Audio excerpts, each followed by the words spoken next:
தந்தை,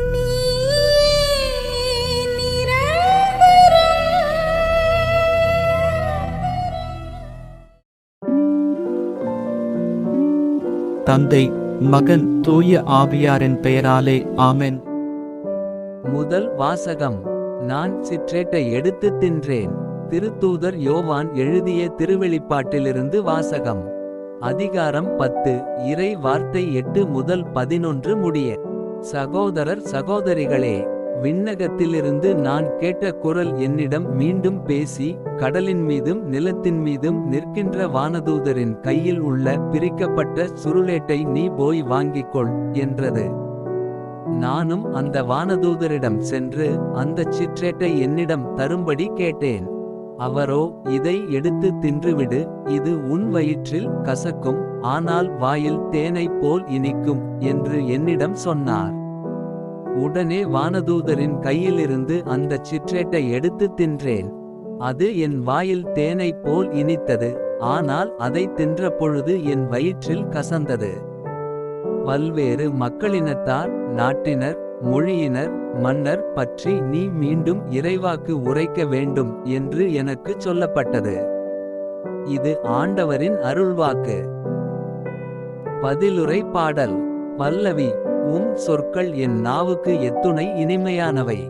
பெருஞ்செல்வத்தில் மகிழ்ச்சி அடைவது போல் நான் உம் ஒழுங்குமுறைகளின்படி நடப்பதில் மகிழ்ச்சியுறுகின்றேன். ஏனெனில் உம் ஒழுங்குமுறைகள் எனக்கு இன்பம் தருகின்றன, அவை எனக்கு அறிவுரை தருகின்றன. பல்லவி. உம் சொற்கள் என் நாவுக்கு எத்துணை இனிமையானவை. நீர் திருவாய் மலர்ந்த சட்டம் ஆயிரக்கணக்கான பொன் வெள்ளி காசுகளை விட எனக்கு மேலானது. உம் சொற்கள் என் நாவுக்கு எத்துணை இனிமையானவை. என் வாய்க்கு தேனினும் இனிமையானவை. பல்லவி. உம் சொற்கள் என் நாவுக்கு எத்துணை இனிமையானவை. உம் ஒழுங்குமுறைகளை என்றும் என் உரிமை சொத்தாய் கொண்டுள்ளேன். ஆகவே அவை என் இதயத்தை மகிழ்விக்கின்றன. வாயை ஆ வென திறக்கின்றேன், பெருமூச்சு விடுகின்றேன், ஏனெனில் உம் கட்டளைகளுக்காக ஏங்குகின்றேன். பல்லவி. உம் சொற்கள் என் நாவுக்கு எத்துணை இனிமையானவை. நற்செய்திக்கு முன் வாழ்த்தொலி. அல்லேலூயா, அல்லேலூயா. என் ஆடுகள் எனது குரலுக்கு செவிசாய்க்கின்றன. எனக்கும் அவற்றை தெரியும், அவையும் என்னை பின்தொடர்கின்றன என்கிறார் ஆண்டவர். அல்லேலூயா. நற்செய்தி வாசகம். நீங்கள் என் இல்லத்தை கள்வர் குகையாக்கினீர்கள். லூக்கா எழுதிய தூய நற்செய்தியிலிருந்து வாசகம். அதிகாரம் 19. இறை வார்த்தை 45 முதல் 48 முடிய. அக்காலத்தில் இயேசு கோவிலுக்குள் சென்று அங்கு விற்பனை செய்து கொண்டிருந்தோரை வெளியே துரத்தத் தொடங்கினார்.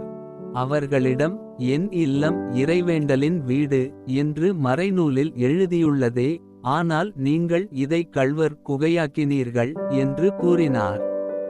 இயேசு ஒவ்வொரு நாளும் கோவிலில் கற்பித்து வந்தார்.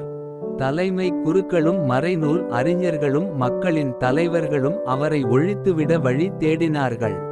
ஆனால் என்ன செய்வது என்று யாருக்கும் தெரியவில்லை.